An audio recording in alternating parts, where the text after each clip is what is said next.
नमस्कार दोस्तों, आज एक बार फिर से मैं आपके सामने हाजिर हूँ संस्कृत के कारक प्रकरण की अगली क्लास लेकर के। हम कक्षा शुरू करें उससे पहले आपसे मेरा निवेदन रहेगा कि आप हमारे बाल विकास स्कूल खागरा के YouTube चैनल को सब्सक्राइब करना ना भूलें और बेल आइकन को जरूर दबाएं। साथ ही हमारा ये वीडियो आपको कैसा लगा ये हमें कमेंट्स बॉक्स में अपने सुझाव जरूर दें, और अगर कोई कमी समय भी आपको नजर आए तो वो भी हमें अपने सुझाव कमेंट्स बॉक्स में जरूर दें ताकि हम और निखार इसमें कर सकें। साथ ही हमारे इस वीडियो को ज्यादा से ज्यादा लाइक और शेयर भी करें, जिससे कि ज्यादा से ज्यादा स्टूडेंट्स को इसका बेनिफिट मिल सके। तो दोस्तों, हम बात करते हैं तृतीय भक्ति करण कारक की। करण कारक में तृतीय भक्ति होती है और करण कारक का चिन्ह होता है से या द्वारा, अर्थात के साथ। से या के द्वारा इसका चिन्ह होता है। तो करण कारक जो होता है इसमें तृतीय भक्ति होती है। अब हमारे सामने प्रश्न आता है कि करण कारक किसे कहते हैं। तो यहां पर एक सूत्र है, साधक तमम करणम। पहले दोस्तों, साधक तमम करणम ये सूत्र करण संज्ञा विधायक सूत्र है। परीक्षाओं में रेट वगैरह के अन्य first grade second grade level की जो एग्जाम्स होते हैं उनमें भी, और कई बार स्कूली एग्जाम की क्लासों के अंदर भी पूछ लिया जाता है कि करण कारक संज्ञा विधायक सूत्र कौन सा है। तो आप बताएंगे साधक तमम करणम इति सूत्रेण करण कारकस्य संज्ञा विधायक सूत्रमस्ति। साधक तमम करणम ये सूत्र कहता है क्रिया सिद्धो यत् सर्वाधिकम सहायकम भवति तस्य कारकस्य कर्ण संज्ञा भवति।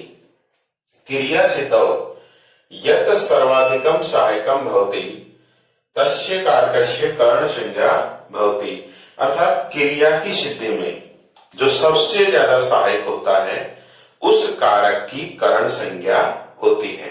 यानी क्रिया के सिद्ध होने में, सफल होने में, कामयाब होने में जो सबसे ज्यादा सहायक होता है उसकी करण संज्ञा होती है। और करण जिसकी संज्ञा होगी, करण संज्ञा जो कारक होगा उसमें कर्तरी कर्णयोस तृतीया, कर्तरी कर्णयोस तृतीया ये सूत्र है। कर्तरी कर्णयोस तृतीया ये सूत्र तृतीया भक्ति करता है। भाववाच्य अथवा कर्म वाच्य की जो कर्ता कारक है उसमें और करण कारक में कर्तरी कर्णयोस तृतीया इस सूत्र से तृतीय भक्ति होती है। तो सर्वप्रथम हमें यहां पर यही समझना है कि जो कारक क्रिया की सिद्धि में सबसे ज्यादा सहायक होगा उसकी करण संज्ञा होगी साधक तमम करणम इस सूत्र से, और कर्तरी कर्णयोस तृतीया इस सूत्र से उसमें तृतीय भक्ति होगी। जैसे जागृति ही कलमेन लिखती, जागृति ही कलमेन लिखती, जागृति कलम से लिखती है।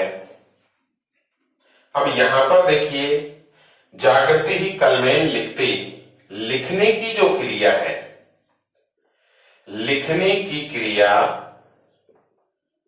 किससे सिद्ध हो रही है? कलम से। कलम से लिखने की क्रिया सिद्ध हो रही है। इस कारण साधक तमम करणम इस सूत्र से कलम के अंदर करण कारक होगा, करण कारक होगा, करण संज्ञा होगी, और कर्तरी कर्णयोस तृतीय सूत्र से कलम में तृतीय भक्ति होकर के, करण कारक तृतीय भक्ति होकर के, और यहां पर रूप बन जाएगा कलमेन, जागृति ही कलमेन लिखती। ऐसे ही रामः दुग्धेन रोटिकाम खादति, रामः दुग्धेन रोटिकाम खादति, राम दूध से रोटी खाता है। राम दूध से रोटी खाता है, यानी खाने की क्रिया सिद्ध हो रही है। किससे? दूध से। राम जो रोटी खा रहा है, रोटी को खाने की क्रिया किससे सिद्ध हो रही है? दूध से। तो यहां खाने की क्रिया को सिद्ध करने वाला कौन है? दूध। तो दूध की यहां पर करण संज्ञा होगी और कर्तरी कर्णयोस तृतीया सूत्र से इसमें तृतीया विभक्ति होगी। तृतीया विभक्ति हो करके यहां पर ये बन जाएगा राम दुग्धेन रोटिकाम खादति। राम दूध से रोटी खाता है। ऐसे और उदाहरण आप इसके ले सकते हैं, जैसे सुरेंद्र पैरों से चलता है, मोहन हाथ से लिखता है। ऐसे बहुत सारे उदाहरण आप ले सकते हैं। सुरेंद्र पैरों से चलता है, यहां पर चलने की जो क्रिया है वो किससे सिद्ध हो रही है? पैरों से। पैर चलने की क्रिया में सहायक सिद्ध हो रहे हैं और जो क्रिया की सिद्धि में सहायक होता है, सबसे ज्यादा सहायक होता है, उसकी करण संज्ञा होती है साधकतमम करणम इस सूत्र से। तो यहां पर चलने की क्रिया निष्पन्न हो रही है, सिद्ध हो रही है किससे? पैरों से। तो पैर के अंदर करण संज्ञा होकर के कर्तरी कर्णयोस तृतीया से तृतीय विभक्ति होगी। और हमारा सुरेंद्र ये क्या है? करता है, इसमें प्रथमा विभक्ति हो जाएगी। और चलना क्या है? क्रिया है। ये ध्यान रखना, क्रिया हमेशा कर्ता के अनुसार आएगी। क्रिया हमेशा कर्ता के अनुसार आएगी। कर्ता जिस पुरुष और वचन का होता है, क्रिया भी उसी पुरुष और वचन की होती है। क्यों? क्योंकि जैसो मेरो कर्ता होगो वैसी मेरी क्रिया, यानी जैसा कर्ता होगा वैसी ही क्रिया होगी। तो यहां पर सुरेंद्र है, चलने की क्रिया निष्पन्न हो रही है किससे? पैरों से। तो पैर दो हैं, तो देववचन का रूप आ जाएगा तृतीया का पादाभ्याम। सुरेंद्र है पादाभ्याम चलती, सुरेंद्र पैरों से चलता है। इस प्रकार से हमने यहां ये समझा कि जो क्रिया की सिद्धि में सबसे ज्यादा सहायक होता है उसकी करण संज्ञा होती है। और करण संज्ञा विधायक सूत्र है साधकतमम करणम, और जिसकी करण संज्ञा होती है उसमें तृतीय विभक्ति होती है। तृतीय विभक्ति करने वाला सूत्र कौन सा है? या तृतीय विभक्ति विधायक सूत्र कौन सा है? कर्तरी कर्णयोस तृतीया। तो कर्तरी कर्णयोस तृतीया इस सूत्र से तृतीय विभक्ति हो जाएगी। अब इसके विभिन्न और जो सूत्र हैं जिनके माध्यम से और कई तरीके से तृतीय विभक्ति होती है, कहां कहां होती है, वो मैं आपको यहां बता रहा हूं। जैसे सूत्र नंबर 3 है। पहला सूत्र आपने पढ़ा साधकतमम करणम, दूसरा सूत्र आपने पढ़ा कर्तरी कर्णयोस तृतीया, तीसरा सूत्र आता है तृतीय विभक्ति का शह युक्तो अप्रधानी। सह युक्तो अप्रधानी, अप्रधानी का मतलब अप्रधान कारक, अप्रधान कारक। अप्रधान कारक में सह के योग में, अप्रधान कारक में सह के योग में, सह मानी साथ, सह मानी साथ। इसके विभिन्न शब्द हैं सह, साकम, शमम, शाधम।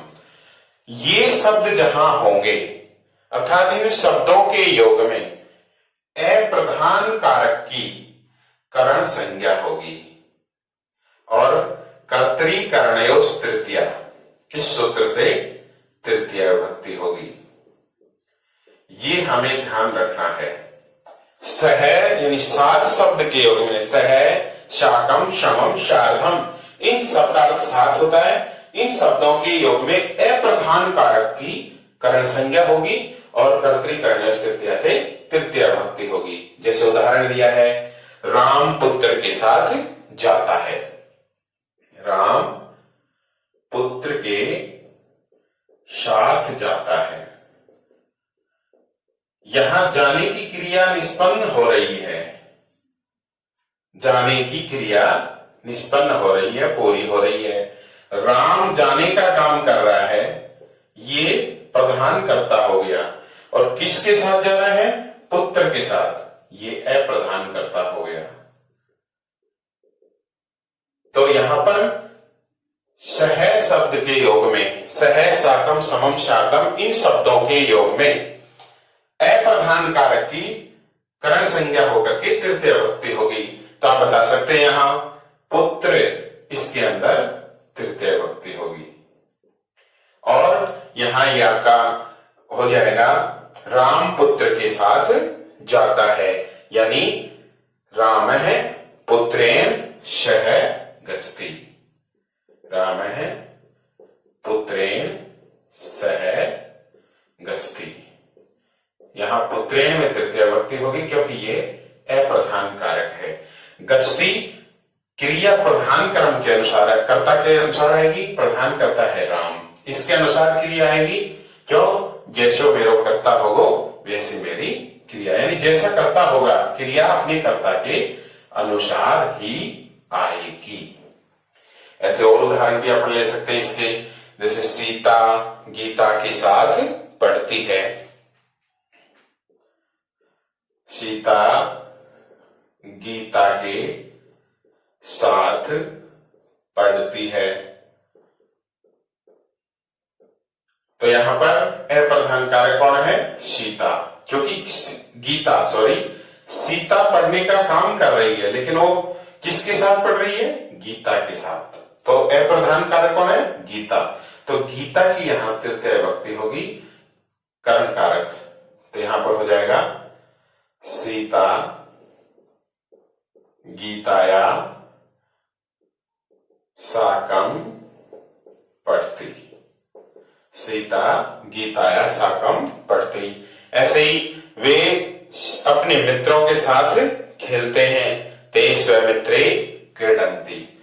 इस प्रकार से हमें यहां ध्यान रखना है, सह युक्तो प्रधाने, ये सूत्र कहता है कि सह, साकम, समम, शार्धम, इन शब्दों के योग में अप्रधान कारक की करण संज्ञा होकर के कर्तरी-करणी तृतीया से तृतीय विभक्ति हो जाती है। फिर आता है चौथे टाइप का सूत्र, येनांग विकार। ये बहुत इंपॉर्टेंट सूत्र है। बहुत सारी प्रतियोगी परीक्षाओं के अंदर भी इससे संबंधित उदाहरण पूछे जाते हैं और 6 से 10 तक की कक्षाओं के अंदर भी इस सूत्र से संबंधित उदाहरण संस्कृत के अंदर पूछे जाते हैं। येनांग विकार है। ये सूत्र क्या कहता है कि जिस विकृत अंग से अंग विकार लक्षित होता है, जिस विकृत अंग से अंग विकार लक्षित होता है, उस विकृत अंग में तृतीय विभक्ति होती है। यानी विकृत का मतलब अंग भंग, जिसको अपन कह सकते हैं कि जो हमारे शरीर का अंग विकृत होता है, उस विकृत अंग में तृतीय विभक्ति होगी। जैसे आंख से काना, पैर से लंगड़ा, सिर से गंजा। ये क्या है? विकार है शरीर का। तो शरीर के अंदर जिस अंग से विकार का पता चलता है, उस विकृत अंग में तृतीय विभक्ति होती है। जैसे वह आंख से काना है, वह आंख से काना है। तो वह तो क्या हो गया? कर्ता। काना है किससे? आंख से। ये विकृत अंग है क्या? आंख। आंख इसका विकृत अंग है। तो येनांग विकार है। ये सूत्र क्या कह रहा है कि जिस विकृत अंग से अंग विकार लक्षित होता है, अंग विकार का बोध होता है, अंग विकार का पता चलता है, उस विकृत अंग में तृतीय विभक्ति होती है। तो यहाँ पर अंग विकार कौन से अंग में है? आंख में। तो आंख के अंदर तृतीय विभक्ति हो जाएगी और यहां पर बन जाएगा स, वह के लिए स आ गया। आंख से काणा है, नेत्रेण। दोनों आंखों से अंधा होता तो नेत्राभ्याम। श नेत्रेण काणा है, काण है अस्ति। श नेत्रेण काणे अस्ति, वह आंख से काणा है। जैसे बालक कान से बहरा है, बालक है। कर्णेन, बालक है कर्णेन बधिर अस्ति, बालक कान से बहरा है। तो यहां पर कान जो है ये अंग विकार हो गया। कान से बालक कैसा है, बहरा है, तो बहरा होना एक अंग विकार हो गया। अंग कौन से अंग से विकृत है, कान से, तो कान में तृतीय विभक्ति हो गई करण कारक होकर के। ये हमें समझना है कि अंग विकार के योग में तृतीय विभक्ति होती है। और भी उदाहरण है, साधु पादेन खंज है, साधु पैर से लंगड़ा है। श्रेष्ठी सिरसा खलवाट विद्यते, सेठ जो है सिर से गंजा दिखाई दे रहा है। सूरदास नेत्राभ्याम अंधयासी, सूरदास आंखों से अंधा है। तो यहाँ पर ये आंखों से अंधा होना ये अंग विकार को प्रदर्शित कर रहा है, लक्षित कर रहा है। तो यहाँ आंखों के अंदर तृतीय विभक्ति होगी। इस प्रकार से हमें ध्यान रखना है कि किसी भी अंग विकार में अगर इससे संबंधित हमें प्रश्न दे दिया जाए और अंग विकार लक्षित हो रहा हो तो आप वहां पर तृतीय विभक्ति कर देंगे। इसके बाद में आगे आता है 5वें नंबर का सूत्र, इत्थम भूत लक्षणे। इत्थम भूत लक्षणे, ये सूत्र क्या कहता है, जिस चिन्ह से किसी का ज्ञान होता है, जिस चिन्ह से किसी का ज्ञान होता है, अर्थात ऐसा लग रहा है या ऐसा प्रकार का है, इस प्रकार का है, इस तरह का है, अर्थात कोई चिन्ह या लक्षण या कोई पहचान सूचक शब्द का हमें पता चलता है, तो इत्थम भूत लक्षणे, ये सूत्र जो है, इस सूत्र के माध्यम से उस पहचान सूचक चिन्ह या शब्द के अंदर तृतीय विभक्ति करण कारक हो जाता है। तो आपसे पहचान सूचक शब्द कोई भी दिया जाए तो वहां पर आप तृतीय विभक्ति करेंगे। सूत्र कौन सा होगा, इत्थम भूत लक्षण, क्योंकि वहां पर कोई चिन्ह जो है वो प्रदर्शित कर रहा है इस चीज को कि ये इस चिन्ह के कारण ऐसा लग रहा है। जैसे कोई जटाओं वाला आदमी आ रहा है हमारे सामने और लंबी लंबी जटाएं हैं और साधु के से वेश में अगर वो हो तो हम समझ जाते हैं कि ये साधु आ रहा है। कोई बच्चा एक विशेष प्रकार की ड्रेस पहने हुए है, टाई बेल्ट लगाए हुए है, जूते जुराब पहने हुए है और बैग अगर उसके पीठ पे है तो हम समझ जाते हैं कि ये कौन है, विद्यार्थी है। इस तरह से वो उसकी ड्रेस और बैग ने हमें बता दिया कि ये कौन हो सकता है, एक विद्यार्थी हो सकता है। ऐसे अगर किसी आदमी के हाथ में टिफिन है और वो सुबह पहले निकल करके मॉर्निंग में जल्दी जा रहा होता है तो हम समझ जाते हैं कि ये कोई मजदूर है, क्योंकि ये कुछ चीजें होती हैं जिनसे हमें उनका पता चलता है।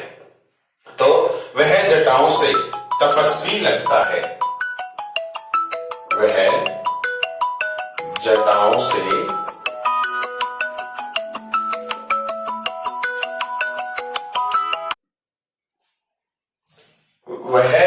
से तपस्वी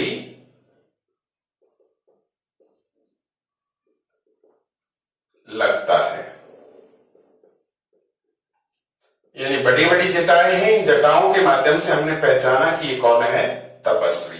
तो इसको पहचान सूचक शब्द हो गया, ये जटाएं उसकी जो थी उनसे हमने पहचाना, ये चिन्ह हो गया उसका कि तपस्वी की ऐसे बड़ी बड़ी जटाएं होती हैं, बड़ी बड़ी दाढ़ी होती है, बड़े बड़े बाल होते हैं। तो इन जटाओं के माध्यम से हमने पहचाना कि यहाँ ये कौन हो सकता है, तपस्वी हो सकता है।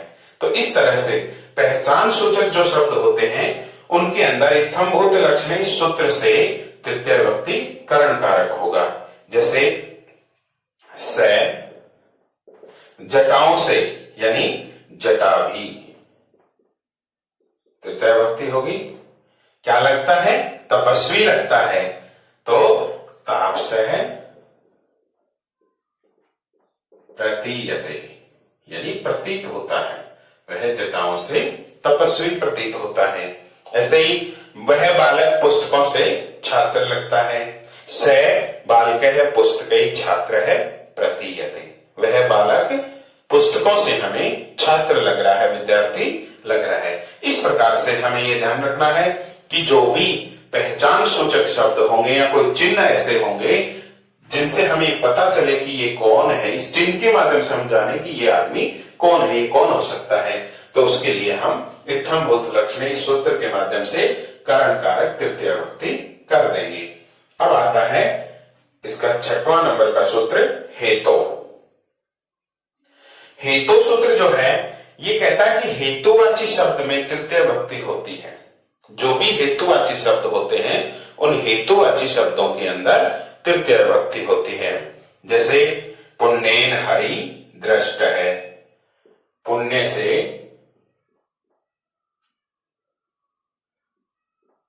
हरि को देखा।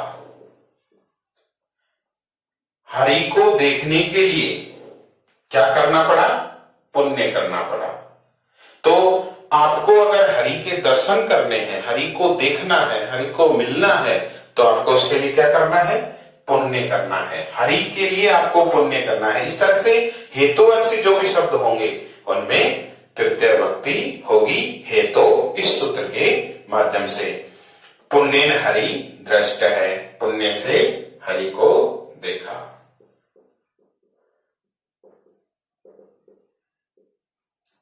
पुण्येन हरि दृष्ट है। ऐसे ही विद्या से यश बढ़ता है, विद्या यश वर्धते। विद्या से विनम्रता शोभा, विद्या से विनय, विनय विद्या शोभते, अर्थात विद्या विनयन शोभते।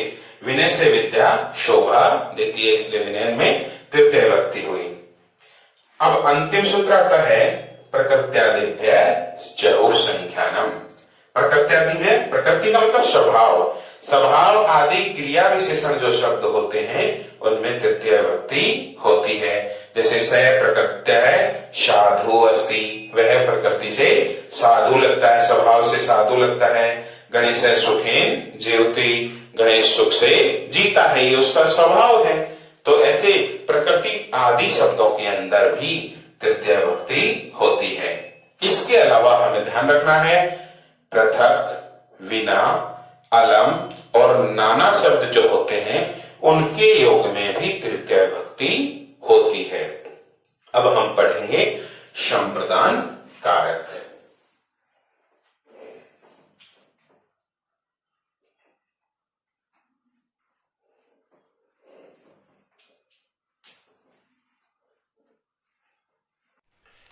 चौथी विभक्ति है, चतुर्थी विभक्ति में संप्रदान कारक होता है। संप्रदान कारक इसका चिन्ह है के लिए। संप्रदान कारक का चिन्ह होता है के लिए। संप्रदान कहते किसे हैं, यहां पर ये हमें जानना जरूरी है। यहां सूत्र है कर्मणा यम भी प्रेति शय संप्रदानम। कर्मणा यम भी प्रेति शय संप्रदानम, ये सूत्र हमें क्या कहता है? दानस्य कर्मणा कर्ता यम संतुष्टम कर्तुम इच्छति। दानस्य कर्मणा कर्ता यम संतुष्टम कर्तुम इच्छति शय संप्रदानम कथ्यते। अर्थात दान के कर्म से, दान के कर्म से कर्ता जिसको सबसे ज्यादा संतुष्ट करना चाहता है, अर्थात दान के कर्म के माध्यम से, दान के कर्म के माध्यम से कर्ता जिसे प्रसन्न करना चाहता है, संतुष्ट करना चाहता है, खुश करना चाहता है, उसकी संप्रदान संज्ञा होती है, उसे संप्रदान कहते हैं। संप्रदान जहां पर होता है वहां चतुर्थी विभक्ति होती है। इसके लिए हम सूत्र का प्रयोग करेंगे चतुर्थी संप्रदाने। चतुर्थी संप्रदाने, ये सूत्र संप्रदान जहां होता है वहां पर चतुर्थी विभक्ति करता है। यानी चतुर्थी विभक्ति में चतुर्थी संप्रदाने इस सूत्र से चतुर्थी विभक्ति होती है। संप्रदान कारक जहां होता है, संप्रदान संज्ञा जहां होती है, तो वहां चतुर्थी संप्रदान इस सूत्र से चतुर्थी विभक्ति होती है। अब हमारे सामने ये प्रश्न बनता है कि संप्रदान संज्ञा विधायक सूत्र किसे कहते हैं। तो उसके लिए आप यहां लिखेंगे कर्मणा यम भी प्रेति से संप्रदानम।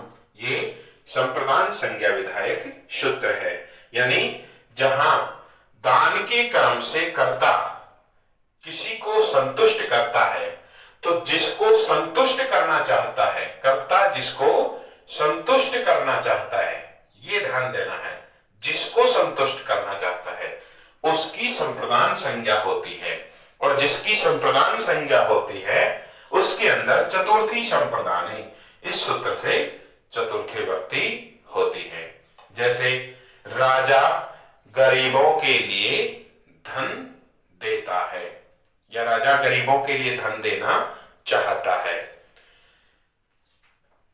यहां पर राजा जो है वह धन दे करके, धन का दान करके किसको संतुष्ट करना चाहता है? गरीबों को। तो यहां धन का दान दिया जाएगा राजा के माध्यम से, तो राजा तो कर्ता हो गया और ये खुश करना चाहता है अपने कर्म के माध्यम से, दान के कर्म के माध्यम से, किसको? गरीबों को।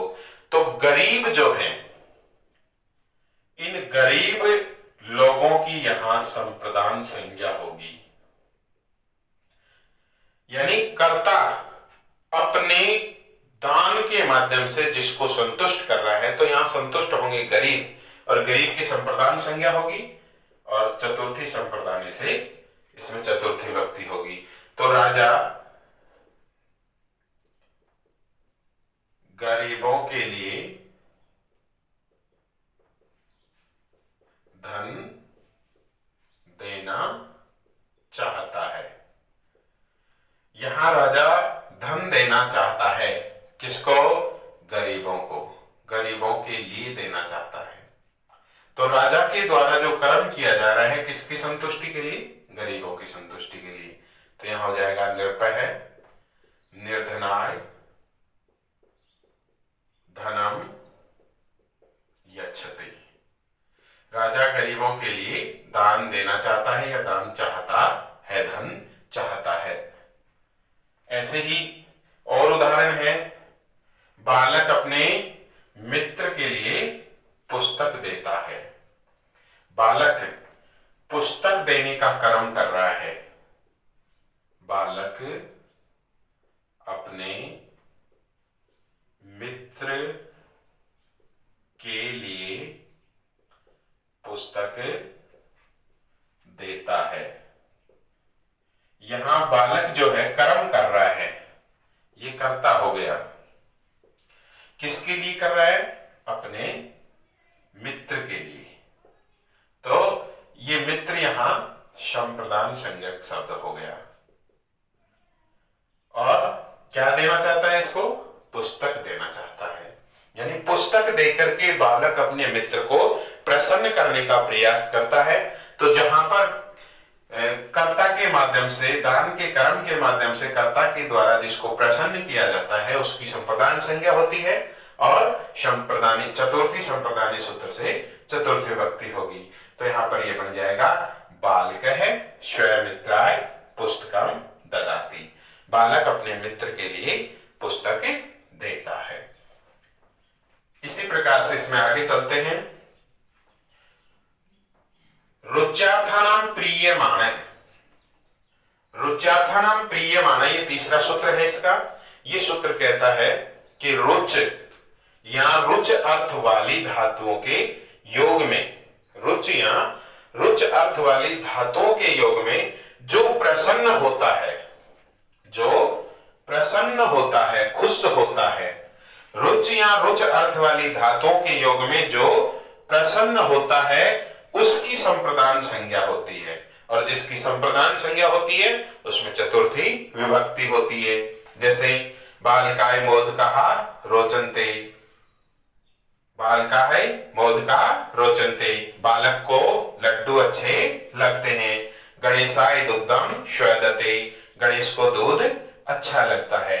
इस तरह से रुच या रुच अर्थ वाली जो धातुएं होती हैं, उन धातुओं के योग में जो प्रसन्न होता है उसकी संप्रदान संज्ञा होती है। यहाँ बालक को लड्डू अच्छे लगते हैं, जब लड्डू मिल जाते हैं तो बालक प्रसन्न हो जाता है, तो बालक के अंदर संप्रदान संज्ञा होकर के चतुर्थी विभक्ति होगी। ऐसे ही गणेशाय दुग्धम स्वेदते, गणेश को दूध अच्छा लगता है तो दूध मिलते ही गणेश प्रसन्न हो जाएगा, तो गणेश की संप्रदान संज्ञा हुई। चौथा सूत्र आता है क्रोध द्रोहेर्ष्या सूयार्थानाम यह प्रतिकोप है। क्रोध द्रोहेर्ष्या सूयार्थानाम यम प्रतिकोप है, अर्थात क्रोध, क्रोध यानी क्रोध, क्रोध मानी गुस्सा। क्रोध आदि अर्थों की जो धातुएं हैं, जैसे क्रोध, द्रोह, ईर्ष्या और असूय, इनके प्रयोग में जिस पर क्रोध किया जाता है, जिस पर कोप यानी क्रोध किया जाता है, उसकी संप्रदान संज्ञा होती है और संप्रदाने चतुर्थी से इसमें चतुर्थी विभक्ति होती है। क्रोध द्रोहेस्या सूयार्थानाम यम प्रतिकोप, सूत्र से क्रोध, द्रोह, ईर्ष्या और असूय धातुओं की शब्दों के प्रयोग में जिस पर कोप किया जाता है, क्रोध किया जाता है, उसकी संप्रदान संज्ञा होगी। जैसे पिता पुत्र के लिए क्रोध करता है, पिता पुत्र पर क्रोध करता है।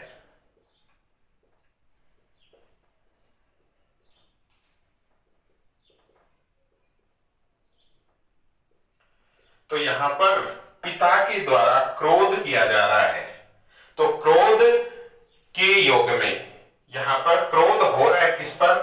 पुत्र पर, तो पुत्र की जो है संप्रदान संज्ञा होगी और चतुर्थी संप्रदान से इसमें चतुर्थी विभक्ति होगी, ये याद रखना है।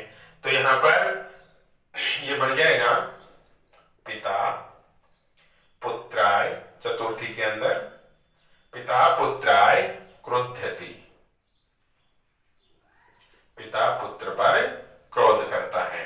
ऐसे ही और उदाहरण है किंक्रह निरपाय द्रोहीयति, किंक्रह निरपाय द्रोहीयति, दुर्जने सज्जनाय ईर्ष्यति। इस तरह के और भी बहुत सारे उदाहरण हैं। तो जिस पर क्रोध किया जाता है उसकी संप्रदान संज्ञा होकर के चतुर्थी संप्रदान से चतुर्थी विभक्ति हो जाती है। अगला सूत्र आता है 5वें नंबर का, स्पृहेर ईप्सित है। स्पृह यानी चाहना, स्पृह यानी चाहना। चाहना धातु के प्रयोग में जिसे चाहा गया है, चाहना धातु के प्रयोग में जिसे चाहा गया है, जिसको चाहा जाता है उसकी, अर्थात जो इप्सित होता है उसकी, जो प्रिय होता है उसकी संप्रदान संज्ञा होती है और चतुर्थी संप्रदान से चतुर्थी विभक्ति हो जाती है। जैसे बालक पुष्प की इच्छा करता है, बालक पुष्प की इच्छा करता है, यानी बालक की इच्छा होती है कि वह फूल लेगे। बालक को क्या प्रिय लग रहा है? फूल प्रिय लग रहा है, पुष्प प्रिय लग रहा है। तो यहां पर ये स्पृहेर ईप्सित है, ये सूत्र कहता है कि स्पृह धातु के प्रयोग में जिसको चाहा जाता है उसकी संप्रदान संज्ञा होती है। तो यहाँ पर बालक के द्वारा चाहा गया किसको? फूल को, फूल को चाहा गया, इसके लिए फूल की संप्रदान संज्ञा होगी और चतुर्थी संप्रदान से इसमें चतुर्थी विभक्ति हो जाएगी और यहां पर ये बन जाएगा बालक है पुष्पाय स्पृहति, बालक है पुष्पाय स्पृहयति, बालक पुष्प की इच्छा करता है। ऐसे ही नमः स्वस्ति स्वाहा स्वधा अलम वसट योगा च, ये सूत्र है। नमः स्वस्ति स्वाहा स्वधा अलम वसट योगाश्च, ये सूत्र ये क्या कहता है कि नमः यानी नमस्कार, नमः यानी नमस्कार, स्वस्ति यानी कल्याण,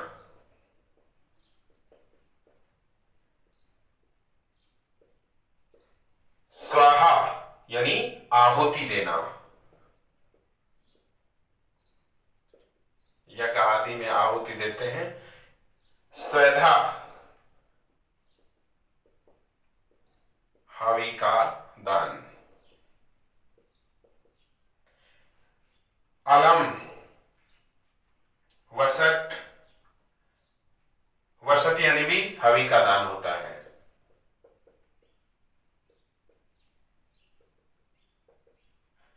और अलम यानी समर्थ।